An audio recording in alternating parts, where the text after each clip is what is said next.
Every day, something dramatic happens in the Caribbean that affects our lives. We'll give you the details. We'll give you the facts on Caribbean Perspective with Eddie Frederick. Here's Eddie Frederick.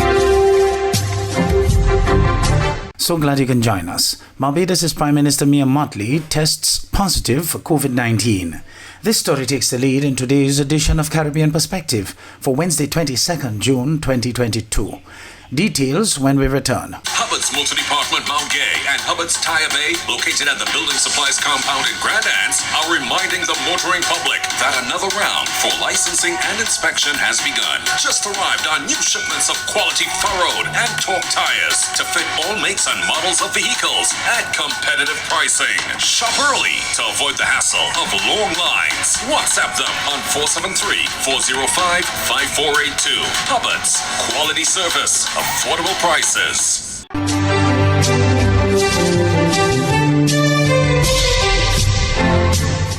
Welcome back. Get well wishes are coming in for Prime Minister Mottley as she revealed that she has tested positive for COVID-19. A government statement said it's a mild case of the virus and the Prime Minister has assured she is doing well. Doctors have advised that she will remain at home for the time being. President of the Democratic Labour Party, Dr. Ronnie Yearwood, has extended get well soon wishes to the Prime Minister, and scores of Barbadians have taken to social media to wish Prime Minister Mottley speedy recovery. Meanwhile, Barbados' Constitutional Advisory Committee is ready to get down to business. The committee charged with drafting the island's new constitution was today sworn in by Acting President Reverend Jeffrey Gibson during a brief ceremony at State House. The committee will be chaired by retired High Court Judge Christopher Blackman.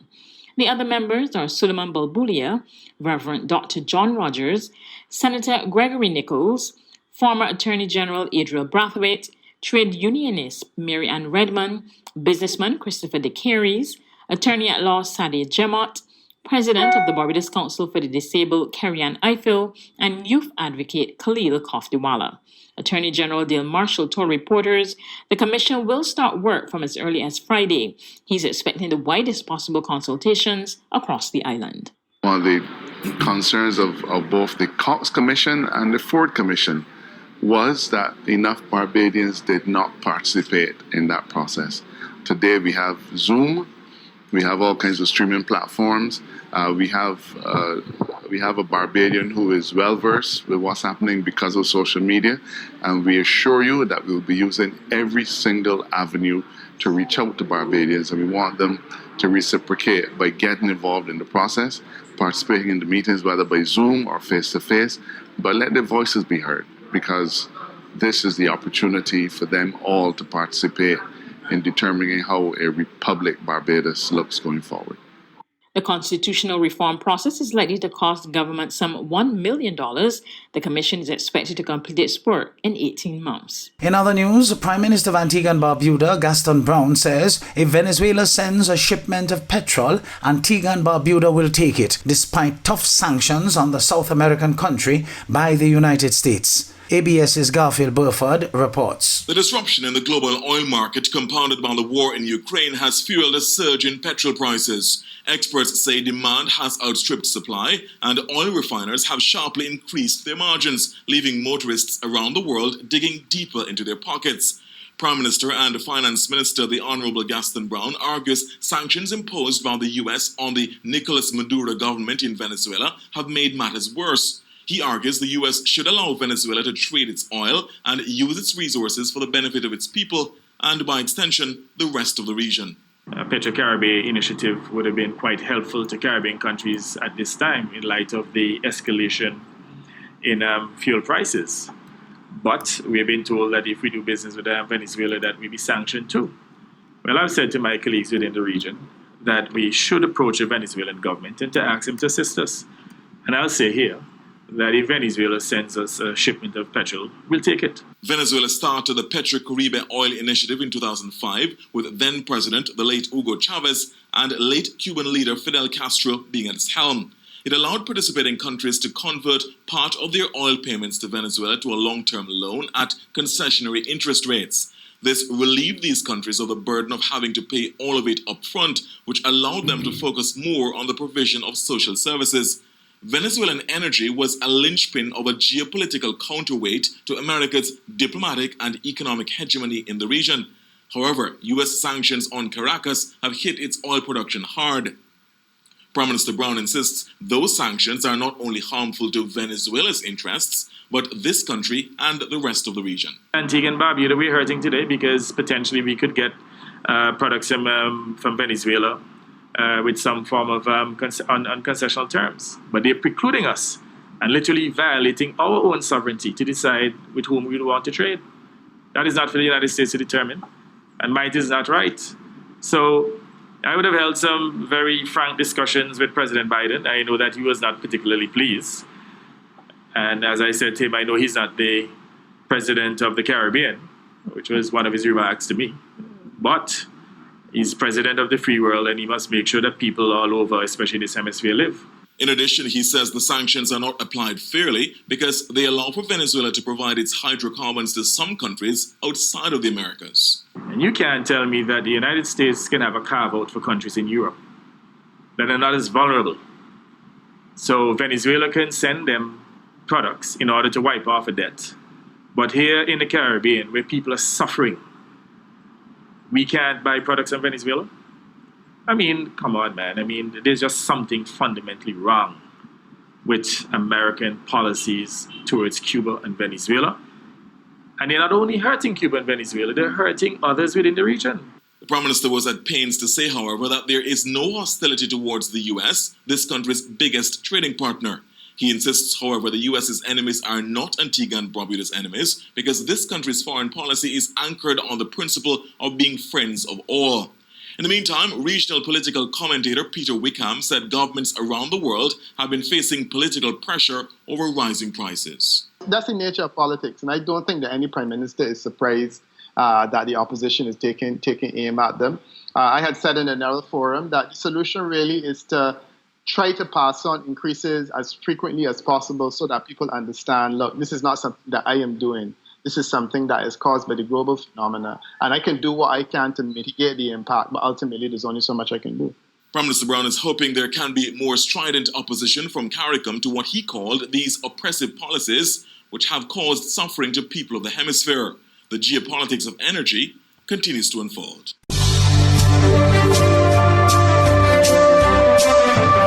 You're listening to Caribbean Perspective with Eddie Frederick.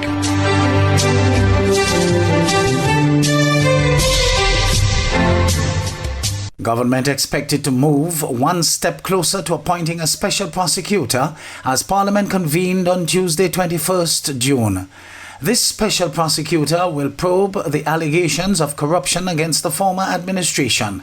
Jason Darius of the DBS News World reports. Deputy Prime Minister Dr. Ernest Hilaire reveals that the SLP made several promises on the campaign trail leading up to the July 2021 general elections. One such promise was the appointment of a special prosecutor to, quote, look into several areas and projects of concern under the previous United Workers' Party administration. During the campaign, we had indicated that we were going to look into some really questionable, management of projects in St. Lucia, and we've kept our word. We've ensured that we have the legislative framework to allow for the thorough investigation and account to the people of St. Lucia as to what happened. And I don't want to go into details of those projects. We will do so at the debate when they take place. But there are some, noticeable projects in St. Lucia that were really questionable. And the people of St. Lucia ought to know what has happened, and they will get a chance to know. Housing Minister Richard Frederick has been very critical of projects undertaken during the tenure of the UWP administration. He says appointing a special prosecutor would ensure that government officials follow due diligence and can be held accountable for their decisions during that time. The promise that a special prosecutor would have been appointed was something that was embraced by the electorate in its majority, and so we need to deliver on that promise. In that regard, it could not have been done without the relevant support legislation, and that legislation is going to be tabled tomorrow morning, basically appointing a special prosecutor with a team to deal with what we perceive as corrupt activities, and if and when the evidence is available, to hold the perpetrators before the court. The housing minister pointed to several projects where the previous government's actions seemed, quote, questionable. When you have a ministry of infrastructure with government employees estimating the foundation at St. Jude to be $3 million, it was given by way of direct award and it ended up at $9 million. That is an increase of what, 300%? I mean, 600%. 300, 100% would be 200%.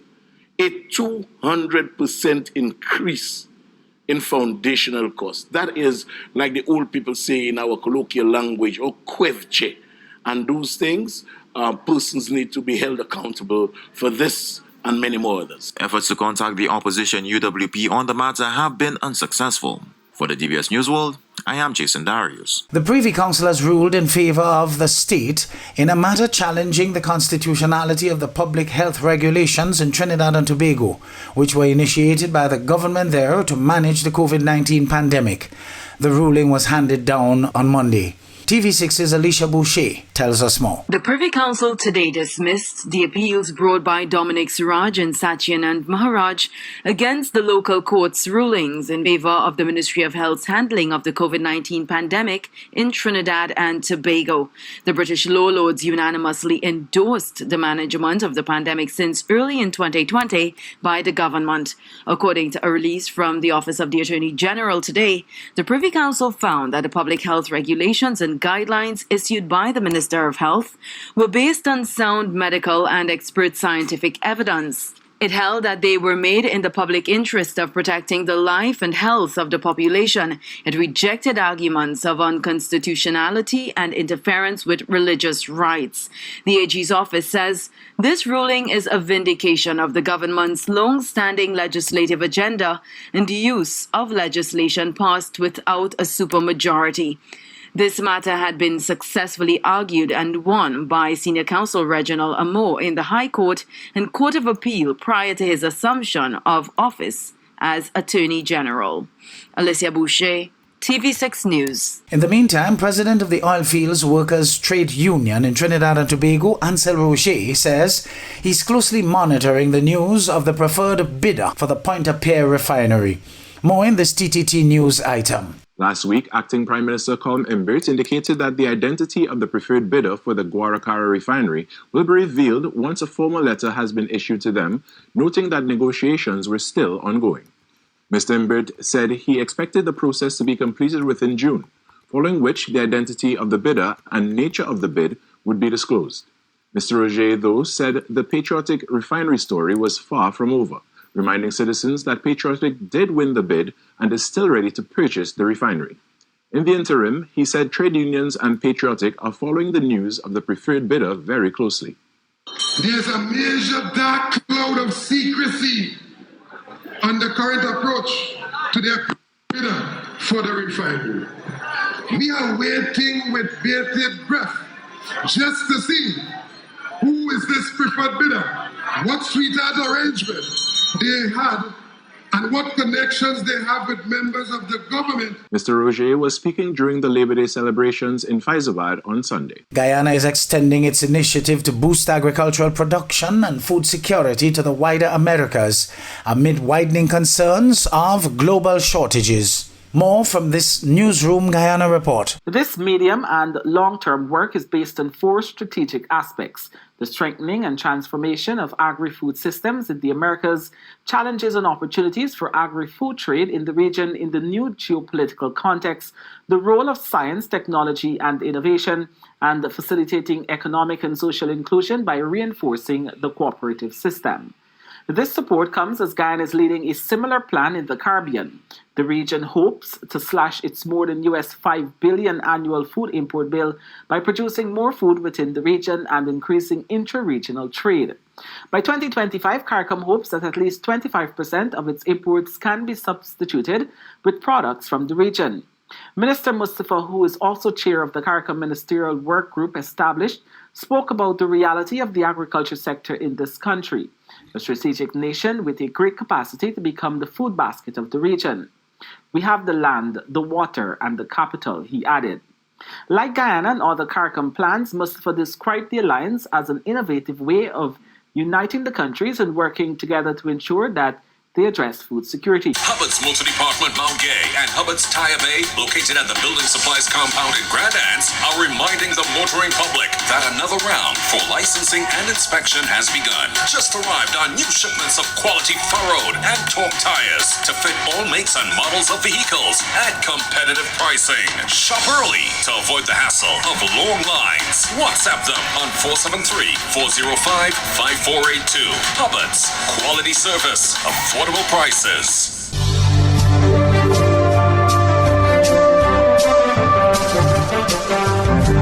I am Eddie Frederick. This has been Caribbean Perspective, a whole new approach to highlighting developments in the Caribbean. In the meantime, please continue to log on to CaribbeanPerspective.com for more daily news and more.